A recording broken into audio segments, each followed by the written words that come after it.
Mutiara Hikmah Official, menyingkap hikmah di balik sunnah.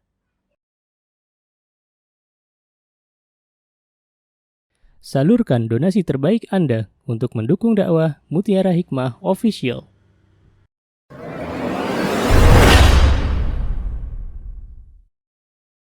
Nasta'inu billah, kita memohon pertolongan kepada Allah. Hari ini kita memasuki hadis yang ke-39. Mari kita baca hadisnya bersama-sama. An Ibni Abbasin radhiyallahu anhuma anna Rasulullah sallallahu alaihi wasallam qala inna Allah tajawaza li an ummati al-khata'a wan-nisyana wa mastukrihu alaih. Hadisun hasanun rawahu Ibnu Majah wal Baihaqi wa ghairuhuma.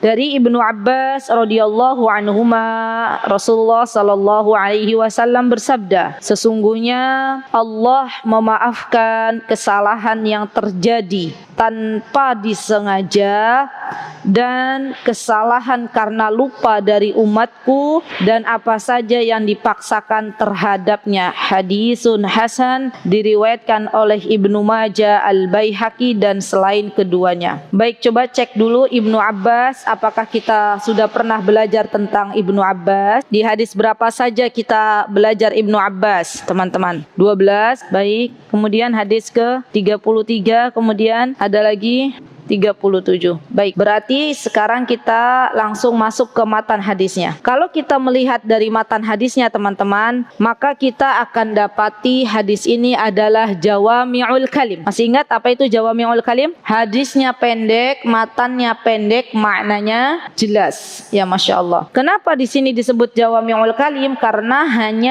matannya hanya satu baris. Ya, coba kita perhatikan. Matannya kan yang namanya hadis itu ada matan, yang mana matan tuh isinya dalam hadis ini hanya innallaha tajawaza li an ummatil khata'a wan nisyan wa mastukrihu alaih. Sudah, itu saja matannya. Tapi kandungan dalam matan ini cakupannya sangat-sangat luas. Nah, di sini teman-teman, subhanallah, ketika Rasulullah sallallahu alaihi wasallam mengabarkan innallaha tajawaza li an ummati. Kita belajarnya pelan-pelan. Ketika di sini Rasulullah SAW mengabarkan bahwa sesungguhnya Allah Subhanahu wa Ta'ala telah memaafkan kesalahan yang terjadi dari umatku, dan ini kekhususan yang Allah berikan kepada umat Nabi kita Muhammad Sallallahu Alaihi Wasallam saja. Jadi ada beberapa syariat yang memang teman-teman, syariat tersebut berbeda antara satu nabi dengan nabi yang lainnya. Di antaranya adalah perintah bahwa umat Nabi kita Muhammad SAW ketika mereka lupa mengerjakan sesuatu, atau mereka tidak sengaja mengerjakan sesuatu, atau mereka dipaksa untuk mengerjakan sesuatu, maka di sini Allah tidak menuliskan dosa bagi umat Nabi kita Muhammad sallallahu alaihi wasallam, sebagaimana yang disebutkan oleh Syekh Saleh Al-Syekh. Jadi hadis ini adalah di mana hadis yang memang khususan untuk Nabi kita Muhammad SAW dan untuk umatnya. Subhanallah ya. Jadi kita itu beruntung teman-teman menjadi umat Nabi kita Muhammad SAW, karena ada banyak hadis-hadis atau perintah yang mana dulu umat-umat zaman dahulu kala ketika mereka melakukan kesalahan dan itu karena sebab lupa, tidak diampuni oleh Allah Subhanahu wa Ta'ala, tetap ditulis sebagai sebuah dosa. Subhanallah. Dan Syekh Saleh Al-Syekh mengatakan dalam hadis ini pun ini menunjukkan betapa Allah Subhanahu wa Ta'ala sangat menyayangi Nabi kita Muhammad SAW dan umatnya. Subhanallah. Karena dulu teman-teman, zaman dahulu kala ketika seseorang itu dipaksa untuk murtad, untuk keluar dari iman, dari Islam, kemudian mereka mengucapkan sesuatu, Padahal dalam keadaan terpaksa itu sudah dihukumi. Tapi beda dengan umat Nabi kita Muhammad SAW. Ketika memang misalnya ada seseorang memaksa kita untuk keluar dari Islam tapi dalam keadaan terpaksa, kemudian dia mengatakan ya saya ikut, hanya dalam hatinya tetap dalam keadaan kokoh, maka itu tidak dihitung sebagai orang yang bersalah. Nah, artinya teman-teman, di sini letak sayangnya Nabi kita Muhammad SAW kepada umatnya. Dan keadaan manusia itu tidaklah lepas dari yang namanya lupa. Bahasa Arabnya manusia itu apa, Bu? Insan, ya kan? Atau kalau kita baca di surat An-Nas itu, a'udzubillahi minasyaitonirrajim, bismillahirrahmanirrahim, qul a'udzu birabbin nas. Qul, katakanlah, a'udzu, saya berlindung, birabbin nas, dengan Robnya manusia. Kalau kita lihat dari kata An-Nas, itu berarti dari kata Nasia. Ulama mengatakan bahwa manusia ini memang tempatnya lupa. Jadi lupa itu adalah sesuatu yang fitrah, sesuatu yang memang ada dalam diri manusia. Subhanallah. Kemudian ketika kita tahu bahwa lupa ini ada dalam diri manusia, maka Allah pun mengangkat seseorang yang berbuat kesalahan karena lupa. Dalam riwayat lain dikatakan rufi'al qalamu an salas. Allah mengangkat pena, maksudnya tidak menuliskan kesalahan-kesalahan ke dalam 3 golongan. Siapa di antaranya teman-teman? As-sabi, anak-anak, ya kan? Anak-anak belum dituliskan dosa. Kemudian orang yang lupa, an-nisyan. Dan ketiga siapa? Orang yang tidak berakal, ya. Jadi orang yang tidak berakal, orang yang dia lupa, dan anak-anak itu belum dituliskan kesalahan-kesalahan. Subhanallah. Kemudian di sini al-khata yang dimaksud teman-teman, an ummatil khata, yang dimaksud al-khata di sini adalah kesalahan yang tidak disengaja. Jadi ada 3 poin yang akan kita bahas. Al-khata, al-khata itu kesalahan, tapi kesalahan yang tidak disengaja. Yang kedua adalah an-nisyan, an-nisyan itu lupa, dan yang ketiga mastukriha, istiqrah itu yang dipaksa. Jadi 3 golongan ini ketika seseorang dia berada dalam keadaan 3 ini, maka dia pun kesalahannya akan dibebaskan oleh Allah Subhanahu wa taala. Nah, yang perlu kita ingat-ingat bersama bahwa al-khata, kesalahan yang tidak disengaja, itu dibagi menjadi 2 macam. Dalam kitab Ibnu Rajab di sini disebutkan, kata beliau sebelum disebutkan macam-macam kesalahan, beliau mengatakan bahwa kesalahan terbagi menjadi 2 dulu. Kesalahan terbagi menjadi 2. Kesalahan yang disengaja dan kesalahan yang tidak disengaja. An yaqsuda bi fi'lihi syai'an wa fi'lahu ghairu ma yaqsud. Jadi ada 2 kesalahan. Al-khata itu dibagi menjadi 2. Ada yang qasada, qasada itu maksudnya sengaja, ada yang ghairu qasad. Ghairu qasad itu adalah tidak disengaja. Nah, kesalahan yang disengaja, qasad, ini adalah kesalahan yang dia harus menerima dosanya. Contoh misalnya, seseorang melakukan kemaksiatan kepada Allah, kesalahan kepada Allah, dosa kepada Allah.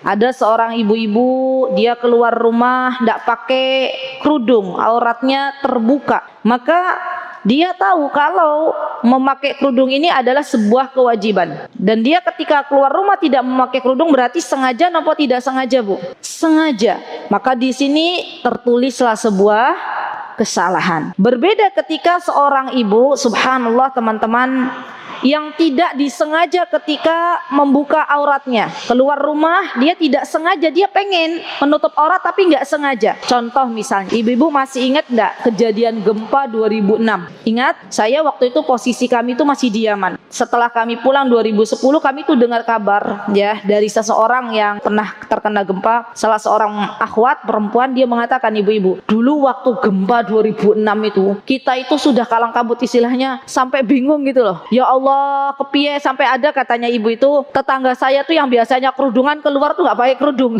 karena istilahnya yang penting aman dulu. Nah, kalau demikian berarti sengaja apa tidak disengaja? Tidak disengaja. Kalau tidak disengaja, dosa apa mboten buka aurat? Tidak berdosa, dan diangkatlah kesalahan dia. Ini ya contohnya, contoh real seseorang yang dia melakukan kesalahan melanggar perintah Allah dengan disengaja dan tanpa disengaja. Baik. Dan ibu-ibu yang dimuliakan oleh Allah, yang disengaja juga dibagi menjadi dua. Subhanallah. Ibu nanti ini aja ya, bikin bagan. Jadi al-khata', kesalahan itu terbagi menjadi dua. Sengaja dan tidak disengaja. Sengaja, kesalahan yang disengaja itu terbagi menjadi dua lagi. Apa itu? Kesalahan yang dilakukan oleh seorang hamba kepada Allah dan kesalahan yang dilakukan seseorang kepada sesama hamba Allah. Contoh misalnya, mudah-mudahan dengan contoh ini jadi bisa lebih paham ya Bu. Contoh kesalahan seorang hamba yang disengaja melakukan dosa maksiat kepada Allah. Contoh misalnya dia meninggalkan ibadah salat, tahu bahwa salat itu wajib tapi dia tinggalkan. Berarti ini salah disengaja apa mboten? Sengaja. Kalau dia meninggalkan salat dan dia tahu bahwa salat ini hukumnya wajib, maka para ulama berbeda pendapat. Ada yang mengatakan dia masih dalam keadaan beriman, ada yang mengatakan dia sudah tidak beriman. Tapi yang terkuat adalah dia masih dalam keadaan beriman. Namun kalau misalnya dia sengaja, misalnya dia tahu bahwa salat itu wajib tapi dia tidak mentaatinya dan dia mengatakan bahwa ternyata salat ini sudah tidak ada lagi beban untuk dia lakukan, maka ini yang keluar dari Islam dan dua-duanya berdosa kepada Allah Subhanahu wa taala. Kesalahan yang dilakukan oleh seorang hamba dengan disengaja kepada Allah Subhanahu wa taala. Ini bagian yang keberapa, Bu? Yang pertama contoh. Yang kedua, seorang hamba, seorang makhluk kita ini melakukan kesalahan yang disengaja kepada sesama hamba Allah. Contoh misalnya apa ibu-ibu? Contoh misalnya mendolimi atau misalnya menggibahi. Kita ngomongin orang, berarti kita dosa apa mboten? Dosa. Dan itu ibu-ibu, emak-emak kalau sudah ngomongin orang itu sengaja atau tidak disengaja tuh kira-kira? Sengaja. Ya. Dan ini merupakan kesalahan.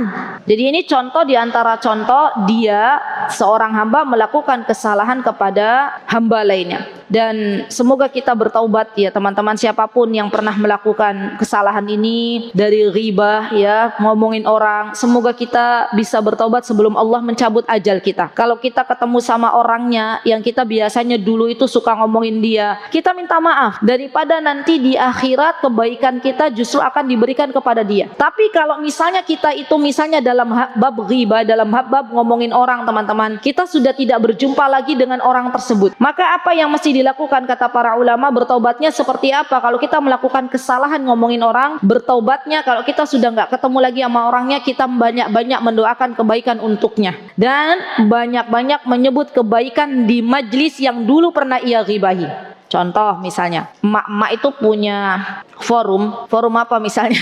Forum arisan kata ibu-ibu, bukan saya ya yang bilang. Di situ ada salah satu member atau grup arisan tuh yang hobinya ngomongin orang. Arisannya setengah jam, kumpul-kumpul ngomongin orangnya sejam. Ya. Nah, kalau misalnya ternyata yang diobrolin sesama anggota arisan dan dia tahu anggotanya ada di situ, maka hendaklah cepat-cepat minta maaf sebelum nyawa kita dicabut oleh Allah. Kalau kita belum minta maaf kepadanya, maka yang paling ditakutkan, Bu, sholat kita besok, puasa kita di akhirat akan diambil oleh dia. Rugi nggak kita? Rugi. Tapi kalau misalnya anggota arisannya itu sudah nggak ada, sudah pindah kota misalnya, sudah pindah rumah misalnya, atau sudah meninggal dunia misalnya, kan kita nggak bisa lagi minta maaf kalau sudah meninggal dunia. Gimana cara meminta maafnya? Gimana cara bertaubat kita? Caranya adalah banyak-banyak didoakan tuh yang dulu kita pernah ngibahin fulanah. Atau kita masih kumpul-kumpul di forum arisan itu, kita banyakin nyebutin kebaikan fulanah yang dulu justru kita sebutin kesalahan-kesalahannya. Itu cara bertaubatnya. Ya, kalau kita berhubungan dengan haknya orang lain. Nah, untuk yang berhubungan dengan haknya orang lain dibagi lagi menjadi dua. Kesalahan yang berhubungan dengan haknya orang lain. Apa itu? Kalau sesama hamba Allah kita melakukan kesalahan yang disengaja dibagi menjadi dua. Ada yang kita lakukan tidak melakukan pengrusakan, tidak ada kerusakan di dalamnya. Kesalahan yang kita lakukan tidak merusak sesuatu. Ada kesalahan yang kita lakukan itu merusak sesuatu, maka ini hukumnya berbeda. Kesalahan yang disengaja, apabila dia melakukan sesuatu yang di dalamnya ada kerusakan, contohnya sebuah benda yang dia rusak di dalamnya, maka wajib dia ganti. Kesalahan yang disengaja, yang dia tahu di dalamnya ada kerusakan, maka wajib dia ganti. Kemudian yang tidak disengaja juga dibagi menjadi dua. Kesalahan yang dilakukan tidak disengaja, itu dibagi menjadi dua. Yang pertama, ibu-ibu, adalah kesalahan yang tidak disengaja yang kita lakukan kepada Allah Subhanahu wa taala, dan yang kedua, kesalahan yang kita lakukan yang kita tidak disengaja kepada makhluk Allah Subhanahu wa taala. Contohnya misalnya apa, Bu? Kesalahan yang disengaja yang tidak merusak. Misalnya ghibah tadi, kan kita tidak merusak sesuatu. Kalau merusak sesuatu misalnya apa? Misalnya gini, ada orang dia nyoret-nyoret mobilnya orang lain, dolim. Kan ada sesuatu yang dirusak tuh. Dan itu disengaja. Milok lah, apalah karena dengki, iri misalnya. Dia ambil pilok, misal, nyoret-nyoret mobil orang. Berarti itu merusak apa mboten? Merusak kan? Kesalahan yang disengaja atau tidak? Ibu-ibu, disengaja, dia tahu dia bawa pilok, maka dia wajib untuk menggantinya. Ya, dicat lagi, mobilnya jadi baru lagi, nggak ada pilokannya. Sampun nggih, ini contohnya. Baik, kemudian kesalahan yang tidak disengaja. Kesalahan yang tidak disengaja ini dibagi menjadi dua. Ada kesalahan yang dilakukan kepada Allah Subhanahu wa taala, ada kesalahan yang tidak sengaja kita lakukan kepada sesama hamba Allah Subhanahu wa taala. Tidak sengaja itu maksudnya apa sih, Bu? Tidak sengaja itu apa? Beda sama lupa. Ayo ibu-ibu, ya tidak bermaksud gitu ya. Tidak diniatkan, bolehlah. Memang kita nggak niat seperti itu, tapi malah kena gitu loh. Kan beda sama lupa kan, Bu? Beda nggak tidak sengaja sama lupa? Beda. Kalau tidak sengaja dia sadar, tapi dia tidak bermaksud untuk itu. Contoh misalnya, contoh gampangannya gini. Seseorang, dia mau nembak burung yang ada di hutan. Sadar napa mboten dia mau nembak burung yang ada di hutan? Sadar napa lupa? Sadar. Ternyata di hutan itu, di situ ada sesama hamba Allah yang akhirnya tertembak. Pelurunya bukannya ke burung yang ada di hutan, tapi ternyata nyasar ke orang yang sedang ambil misalnya getah karet di hutan tersebut dan orangnya meninggal. Ini berarti lupa atau tidak sengaja, Bu? Tidak disengaja. Ini contohnya ya.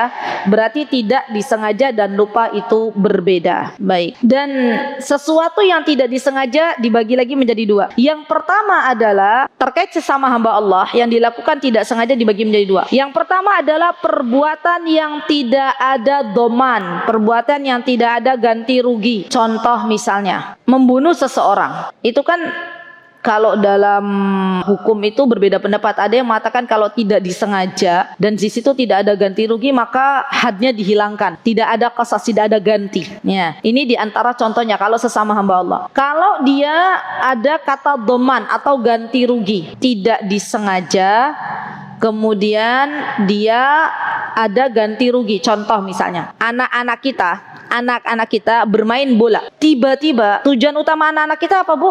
Bermain bola. Tiba-tiba bolanya nyasar ke rumah tetangga kita. Akhirnya pecahlah kaca rumah. Berarti di sini harus ada ganti rugi enggak? Harus ada ganti rugi. Kita ajarkan anak-anak kita, nak, karena kamu tadi main bola dan bolanya ternyata mengenai rumah tetangga kita, kacanya pecah, maka kamu dan teman-teman wajib mengganti. Kalau anak kita bilang gini, tapi kan itu nggak disengaja, Ibu, kita kan lagi main bola. Betul, Ibu tahu itu tidak disengaja, tetapi di dalam agama kita sesuatu yang dilakukan tidak disengaja apalagi disengaja terhadap sesama hamba Allah dan itu merugikan, maksudnya ada sesuatu yang dirusak, maka wajib bagi kita menggantikannya. Ya ibu-ibu ya, termasuk di dalamnya subhanallah, ini termasuk juga teman-teman, hati-hati kalau kita ternyata meminjam barang punya orang lain misalnya, kemudian tidak disengaja rusak ya, maka ini apa? Wajib kita ganti ya. Jangan sampai kita naudzubillah bermuka tebal. Ya, maaf ya, kemarin saya pinjam ini nggak sengaja rusak gitu ya. Terus kita nggak mau ganti.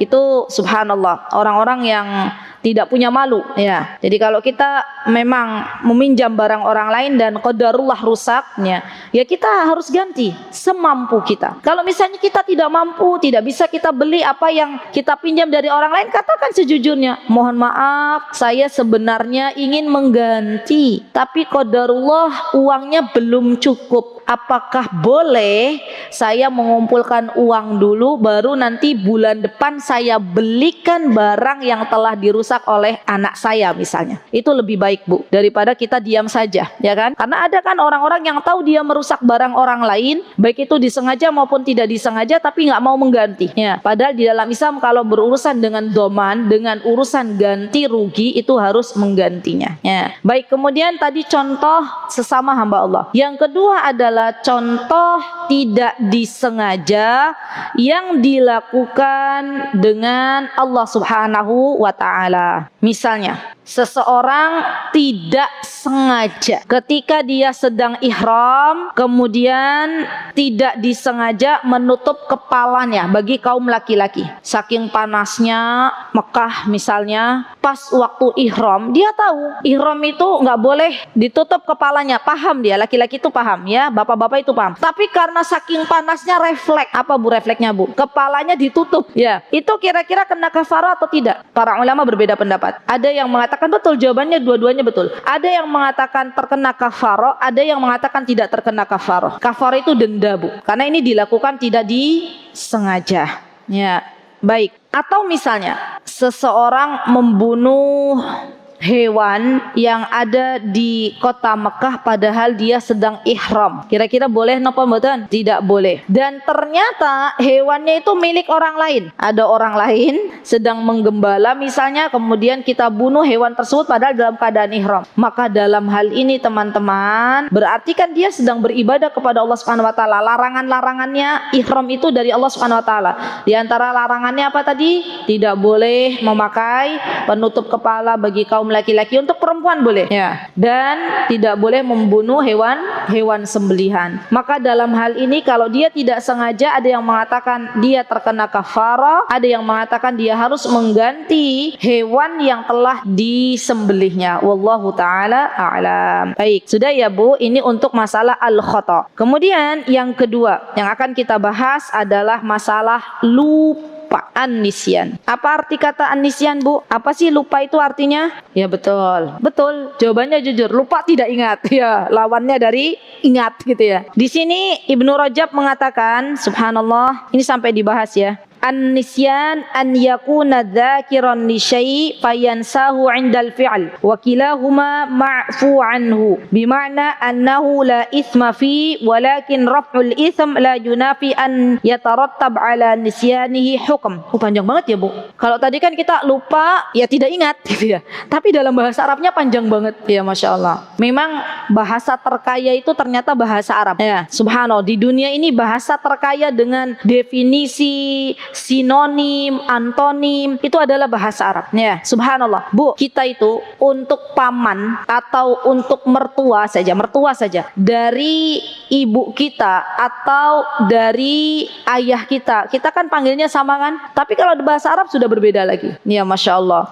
Dan ini luar biasa, Masya Allah. Kenapa Al-Quran itu Allah turunkan dengan bahasa Arab? Karena bahasa Arab itu subhanallah bahasa yang luas. Bahasanya adalah melakukan sesuatu, dia tadinya ingat, kemudian Allah lupakan ia ketika akan mengerjakannya ya. Dan ini perkataan yang disampaikan oleh Ibnu Rajab di dalam kitab beliau Jami'ul Ulumi wal Hikam. Masya Allah. Contoh misalnya Bu, lupa itu dibagi dua juga. Ada lupa yang dilakukan kepada Allah Subhanahu wa taala, ada lupa yang dilakukan kepada sesama hamba Allah. Coba Bu, contoh lupa yang kita lakukan berkaitan dengan haknya Allah Subhanahu wa taala, misalnya apa? Salat. Betul. Orang salat, kemudian dia lupa untuk salat. Benar-benar lupa. Pernah nggak ibu-ibu dalam kondisi seperti ini? Benar-benar lupa. Bukan ingat, tapi kemudian dia nggak salat terus lupa. Benar-benar lupa. Ini sudah salat belum? Maka yang dilakukan apa Bu? Yang dilakukan dia salat ketika Allah ingatkan. Ya, ini yang harus dilakukan. Dia salat ketika Allah ingatkan. Dan perkara subhanallah lupa ini teman-teman, subhanallah ini adalah perkara yang memang benar-benar Allah yang memberikan. Contohnya lagi yang berkaitan dengan haknya Allah, misalnya ibu-ibu lagi saum puasa hari pertama, pas puasanya itu pada waktu musim panas. Jadi di luar tuh panasnya banget 36 derajat Celcius. Ibu-ibu dari luar habis pengajian pulang ke rumah lihat apa? Air es. Wah, ibu-ibu nih hobinya air es. Kemudian ibu-ibu sudah minum air es, ternyata ada bakso kawi. Ya. Makan lagi lapar, lagi haus, dimakan sama ibu. Habis makan satu mangkok bakso kawi, habis minum es dingin, misalnya air dingin atau air hangat ya bagi orang sepuh, baru Allah ingatkan, astagfirullah, kan hari ini saum, hari ini puasa. Puasanya dilanjut apa mboten? Nanggung masih ada satu mangkok lagi yang belum dimakan, ini batal puasanya. Tapi kalau sudah cukup, ya sudah alhamdulillah, berarti dilanjutkan, dan itu adalah hadiah dari Allah Subhanahu wa ta'ala. Ibu pernah begitu? Pernah? Subhanallah. Kapan tuh kejadiannya? Puasa sunnah. Bangun tidur langsung minum gitu. Kue, cemilan. Allahu Akbar. Ada satu toples kue, Bu. Cemilannya udah dihabisin setengah. Alhamdulillah Allah ingatkannya setengahnya. Langsung Allah ingatkan. Kalau dia sudah diingatkan oleh Allah, ya Allah, ternyata saum gitu ya. Lanjutkan. Tapi ya Allah tanggung banget ini gitu ya. Le ora dimaem, bakal nanti dimaem anak-anakku. Ya wis batal puasanya ya. Kalau dia makan lagi. Begitu ya Bu ya, subhanallah. Memang emak-emak ini luar biasa. Jadi lupa itu benar-benar memang dari Allah Subhanahu wa ta'ala. Masya Allah. Baik, kemudian ada juga teman-teman keadaan di mana subhanallah dulu, zaman dulu kala ada salah satu sahabat Nabi yang dia lupa kalau lagi sholat. Ada temennya bersin, alhamdulillah, otomatis dia jawab apa? Yarhamukallah gitu kalau laki-laki, yarhamukillah, tapi lupa kalau lagi sholat. Itu kira-kira sholatnya batal apa mboten? Mboten. Tapi kalau dia ingat kalau lagi sholat kemudian dia jawab, batal apa mboten? Yakin? Jawabannya para ulama berbeda pendapat. Ada yang mengatakan batal, dan ini pendapat yang terkuat karena di dalam sholat itu tidak ada perkataan manusia. Ada yang mengatakan tidak batal karena ini perkataan yang hanya sedikit saja. Ya, sama misalnya begini Bu, kita lagi sholat, ada yang ngetok-ngetok pintu keras banget, tok tok tok tok tok tok gitu, atau mencet bel, teng nong terus saja. Apa yang dilakukan ibu-ibu? Oh, dikeraskan bacaannya. Baik, kalau nggak dengar juga dibiarin, khusyuk nggak sholatnya. Jadi gimana, apa yang harus dilakukan? Ya, kalau sholat sunnah oke, kalau sholat wajib terus saja. Tapi itu sholatnya jadi cepet-cepet nggak? Kemerungsung gitu ya, karena ada tamu nih gitu ya. Maka para ulama pun berbeda pendapat. Ada yang mengatakan memberikan isyarat, ya isyarat bahwa ini kita lagi sholat. Ya, ada yang ulama itu sampai membolehkan. Ini dalam masalah fikih ini subhanallah banyak perbedaan pendapat. Ada yang sampai membolehkan kalau dia sholat dekat pintu maka dibukakan pintunya, jebret gitu ya. Mundur, tapi gerakannya hanya sedikit Bu. Setelah itu dia sholat lagi. Biar yang di belakang itu tahu kalau kita sedang sholat. Subhanallah. Gimana kalau tempat sholatnya dekat dengan pintu? Kalau jauh ya masa jalan-jalan Bu. Baik, Masya Allah. Baik, ini contohnya ya, diantara contohnya. Kemudian di sini subhanallah, seseorang kalau dia benar-benar lupa subhanallah dalam beribadah kepada Allah, maka Allah mengajarkan sebuah doa. Yuk dibuka doanya. Dalam surah Al-Baqarah ayat 286. Ada? Surah Al-Baqarah ayat 286. Ini biasanya ayat andalan ibu-ibu ya. Yuk dibaca ayatnya. A'udzubillahi minasyaitonirrajim. La yukallifullahu nafsan illa wus'aha. Laha ma kasabat wa 'alaiha maktasabat. Rabbana la tu'akhidhna in nasina aw akhtana. Rabbana wa la tahmil 'alaina isran kama hamaltahu 'alal ladzina min qablina. Rabbana wa la tuhammilna ma la taqata lana bih wa'fu 'anna waghfir lana warhamna anta maulana وانصرنا على القوم الكافرين. Masya Allah, ini doa bagus banget Bu. Jadi kita minta sama Allah Subhanahu Wa Taala, wahai Rabbku, janganlah Engkau tulis sebuah dosa ketika hamba itu benar-benar lupa. Hamba itu benar-benar melakukan sebuah dosa yang tidak disengaja. Engkau adalah Maulana, ya, Engkau adalah wali-walinya kami. Engkau adalah walinya kami, wahai Rabbku, pemimpinnya kami. Wansurna, dan tolonglah kami dari perbuatan orang-orang yang kafir. Subhanallah. Ini boleh dihafalkan dan dibaca berulang-ulang agar kita bisa membaca doa ini dengan penuh penghayatan. Subhanallah. Baik, ini yang disebut dengan an-nisyan. Ini Bu. Di sini juga ada contohnya. Kata Ibnu Rujab, kama anna man nasiyal wudu wa shalla dhanna annahu mutahhir fala isma alaihi bidzalik. Contoh misalnya, ada orang sholat, dia lupa berwudu. Dikiranya sudah berwudu padahal dia belum berwudu. Kira-kira dosa apa mboten? Lupa, benar-benar lupa. Berarti dosa apa enggak? Betul. Tidak ada dosa di dalamnya. Summa in tabayyana annahu kana qad shalla muhdisan fa inna alaihi al-iyadah walau tarakat tasmiyati 'ala al-wudu'i nisyanan wa qulna biwujubiha fa hal yajibu alaihi i'adatil wudu' fihi riwayatan 'an al-imam Ahmad wa kadza law tarakat tasmiyah 'ala ad-dhabihati nisyanan fihi anhu riwayatan wa aktsarul fuqaha 'ala annaha tu'akkil walau taraka as-shalah nisyanan summa dzakar fa inna alaihi al-qada. Begitu pula begini Bu, kalau ada orang dia berwudu tapi lupa baca basmalah, maka ini boleh atau tidak? Boleh. Ibu-ibu sebelah sini boleh atau tidak? Boleh. Dia lupa baca basmalah, kemudian dia berwudu dan lupa baca basmalah di dalamnya. Apakah wudunya sah? Yakin. Ada dua pendapat ulama. Yang pertama, wudunya tetap sah karena bismillah ini hukumnya sunnah, ya, mustahab. Yang kedua, wudunya batal. Karena yang menghukumi wudunya batal karena menghukumi basmalah ini adalah sebuah rukun dalam wudunya. Jadi memang ulama itu sendiri juga berbeda pendapat. Teman-teman silahkan mau pilih pendapat yang mana. Kalau teman-teman milih bahwa bismillah ini adalah rukun dalam wudu, kalau teman-teman ibu-ibu enggak baca basmalah ketika wudu enggak sah.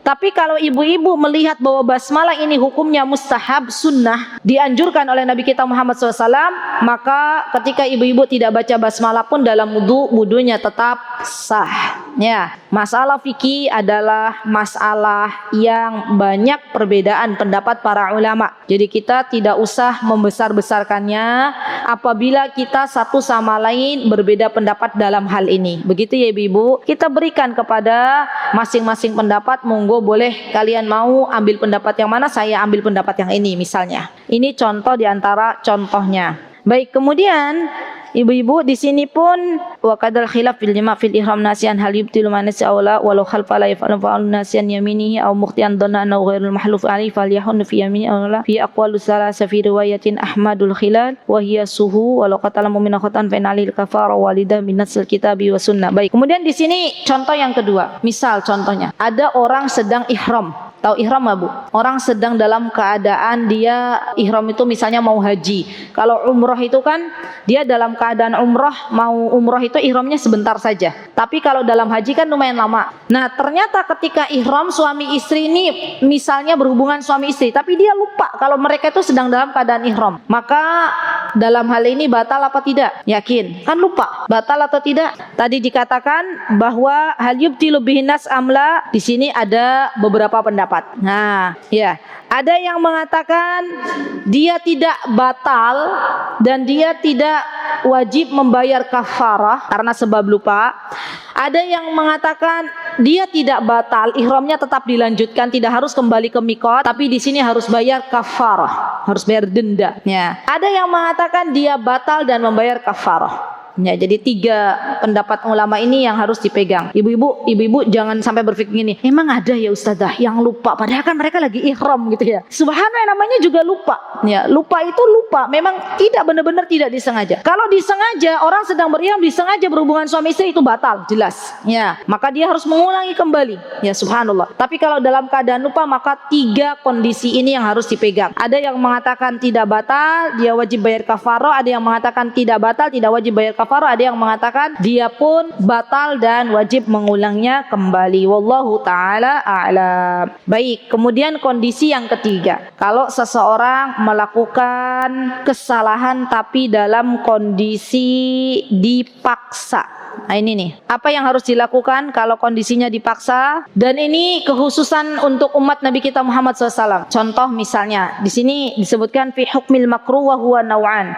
Ahaduhuma man la ikhtiyara lahu bil kulliyah wa la qudra lahu 'ala al-imtina' kaman humila karhan wa adkhala ila makani hilfa al-imtina' min dukhuli wa hamila karhan wa daraba bi ghairi hatta mata dhalika al-ghair wa la qudwatan lahu 'ala al-imtina' aw ad-dajat thumma zana biha min ghairi qudwatan lahu 'ala al-imtina' fa hadha la isma 'alaihi bil ittifaq.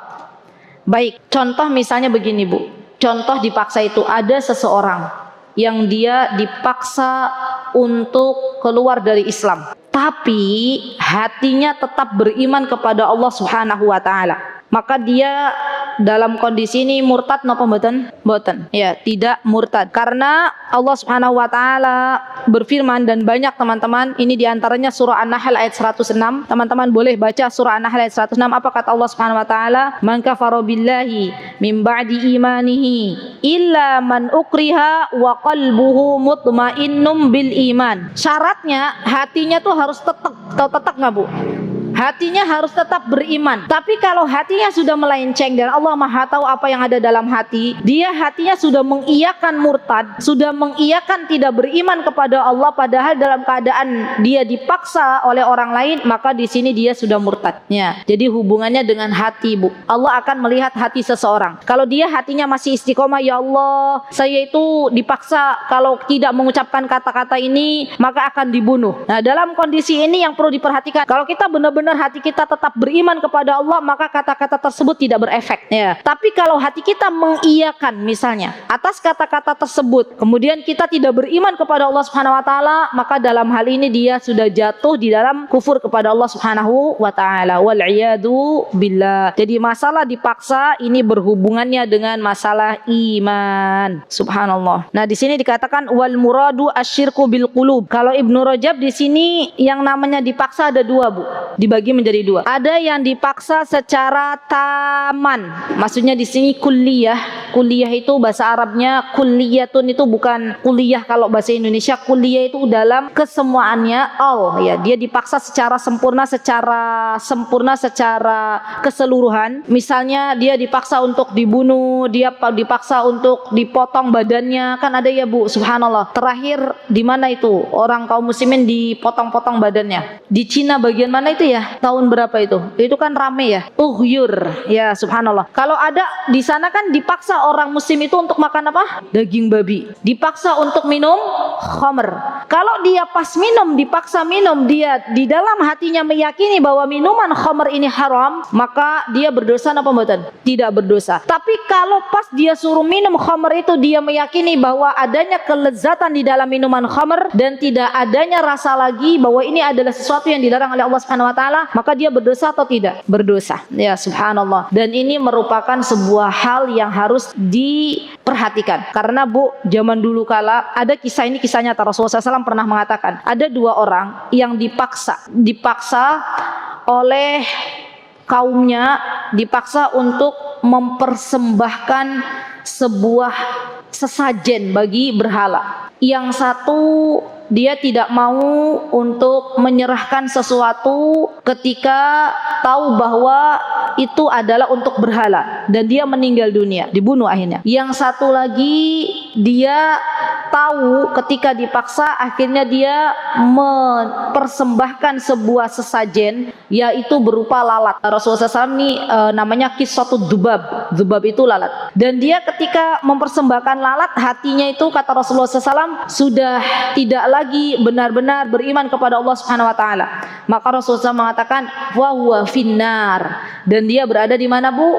Di neraka. Kalau yang laki-laki pertama tadi wa huwa fil jannah, dan dia berada di dalam surganya Allah Subhanahu wa taala. Kita tidak pernah tahu ibu-ibu, zaman terus datang, dan kita tidak akan pernah tahu kondisi kita di zaman yang akan datang atau anak-anak kita itu seperti apa. Karena subhanallah kita tahu bahwa di Syria itu pernah kejadian subhanallah adanya perempuan-perempuan muslimah yang dipaksa untuk melayani tentaranya Bashar Assad. Ibu-ibu pernah dengar nggak? Iya kan? Kalau dalam keadaan seperti ini, misalnya dia sudah tidak lagi bisa bergerak, dia sudah benar-benar apa istilahnya didesak di sebuah ruangan misalnya, dan dia sudah tidak bisa lagi lari, maka dalam hal ini Allah Subhanahu wa taala tidak menuliskan dosa baginya. Tapi kalau dia ada kesempatan untuk bisa lari, maka ini adalah lebih baik. Ya, jadi ini subhanallah kita itu berada di Indonesia itu dalam keadaan aman luar biasa. Alhamdulillah, summa alhamdulillah. Mumpung dalam keadaan aman seperti ini ibu-ibu, yuk kita gunakan nikmat aman ini untuk bertolabul ilm.